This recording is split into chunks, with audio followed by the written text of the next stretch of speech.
पुरानी हवेली का राज ईमान एक ज़हीन और बहादुर लड़की थी।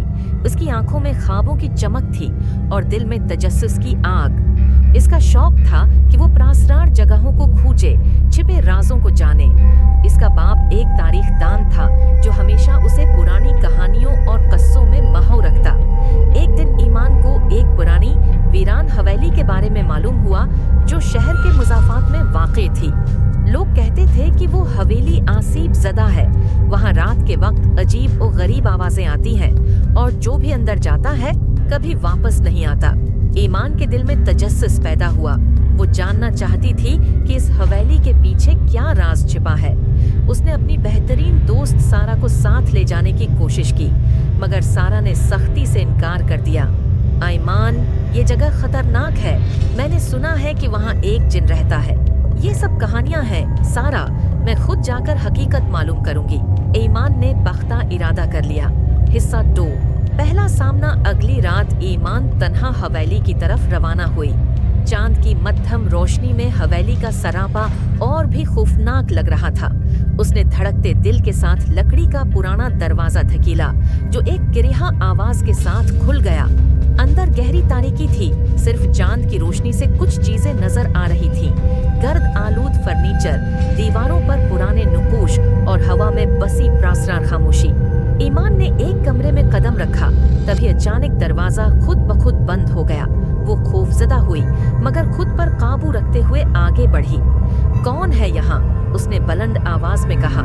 अचानक एक सनसनान सी सरगोशी सुनाई दी। तुम यहाँ क्यों आई हो? ईमान का सांस रुक गया। वो पलटी, मगर वहाँ कोई न था। अचानक एक लंबा साया दीवार पर अभरा। वो साकत हो गई। फिर साया हकीकत में ढल गया। एक नौजवान जिसकी आंखें सरखंगारों की मानिंद दहक रही थीं और उसका वजूद एक धंधले साए जैसा था। मैं अज़ाज़ील हूँ, इस हवेली का मुहाफिज। हिस्सा 3। जिनकी कहानी। ईमान ने हिम्मत जमा की और कहा, तुम इंसानों को डराते क्यों हो? जिन ने गहरी सांस ली। ये हवेली मेरी कैद खाना है। सदियों पहले मुझे एक सफाक जादूगर ने यहाँ कैद कर दिया था। मैं आजाद होना चाहता हूँ। कैसे? ईमान ने तजस्सुस से पूछा। मुझे एक मखसूस किताब चाहिए जो इस हवेली में कहीं छिपी है।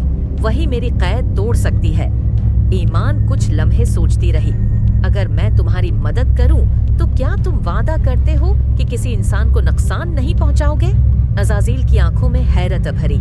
हजारों सालों में पहली बार किसी ने मुझसे ये सवाल किया है। हाँ, मैं वादा करता हूँ। हिस्सा 4। मौत का दरवाजा। ईमान ने तलाश शुरू की। हवेली के तहे खाने में एक खफिया दरवाजा मिला जिस पर कदीम जबान में कुछ लिखा था। ये दरवाजा मौत और जिंदगी का संगम है। अज़ाज़ील ने सरगोशी की। ईमान ने दरवाजा खोला तो एक तंग सरंग में दाखिल हुई। दीवारों पर कदीम तहरीरें और अजीब और गरीब नुकोश थे। अचानक दीवार से एक साया अभरा और एक खौफनाक मखलूक की शक्ल अख्तियार कर गया। ये जादूगर का खादिम है जो किताब की हिफाजत करता है। अज़ाज़ील चलाया। मखलूक ईमान पर झपटी, मगर अज़ाज़ील ने अपनी सहरंगेज ताकत से उसे पीछे धकेल दिया। ईमान ने जल्दी से किताब उठाई और जैसे ही उसने पढ़ना शुरू किया, हवेली लरजने लगी। यही अल्फाज हैं। अज़ाज़ील चीखा। हिस्सा 5। नजात या फरेब। ईमान ने किताब के आखिरी जुमले पढ़े और एक तेज रोशनी अज़ाज़ील के गर्द लपट गई। इसका साया चमकने लगा और उसकी आंखों से चमक गायब हो गई। मैं आज़ाद हूँ, अज़ाज़ील खुशी से बोला। लेकिन तभी ईमान के दिल में खदशा पैदा हुआ। क्या तुम वाकई अच्छे हो या मैंने किसी बड़े को आज़ाद कर दिया है? अज़ाज़ील ने मुस्कुराकर कहा। मैं वही हूँ जो तुमने मुझ में देखा। शुक्रिया ईमान। ये कहकर वो धंध में तहलील हो गया। हवेली अचानक वीरान हो गई, जैसे कुछ हुआ ही न हो।